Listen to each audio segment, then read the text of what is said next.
what we do is we'll offer like a homeowner like a 20 to like 50K for their deed if they're in pre-foreclosure. We'll get the deed, and then he'll negotiate with the bank, basically like saying like, they owe you XYZ. We'll pay you this much in cash if we get the house and close within this amount of days. And every single time we'll get the house for like at least 50% of like what the actual value of it is, right? Wow. So a short sale, for those that are watching, is when we deal with short sales, but in a completely different way. It's when somebody has a house listed and their mortgage is above what the house is worth. And if he's stacking a pre-foreclosure filter on top of that, they probably get their houses taken by the bank, but he just negotiates with the bank. Where do you find those leads? How do you get are you getting in contact with the bank? Yeah, so they're like, this isn't something that's like easy to like, surf the internet and like find leads like this, right?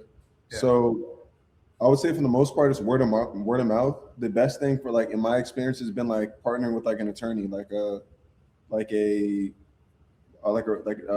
legal attorney that like normally deals with like people about to lose their house, because they obviously, like, when somebody's about to lose their house, that's one of the first places they go is like, let me get an attorney, see what I can do, see what my options are, right?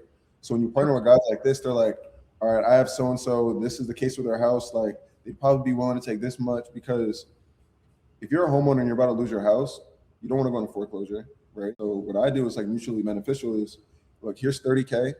Instead of you getting a foreclosure on your credit, I'm guaranteed that I'm gonna, assume your loan and pay it off. And now you have like 30K to restart and maybe use that as a down payment, or, do whatever you want with it. I don't really care. And then for the bank it's beneficial because the bank's not in the, the real estate world, or like they're in the making money business, right? Yeah. So for them, when somebody gets a house, their principal is barely getting touched. Like, the bank's already taking a bunch of interest off of like each of these payments. So they already got like, a good amount out of this house. So for them, they're like, all right, cool. We'll take this 300K hit, but it's guaranteed money that we're getting right now. You don't have contractors to send in and go fix it if like, XYZ is wrong. So, all right, cool. We'll go with this guy, wipe our hands clean with it, on to the next, right?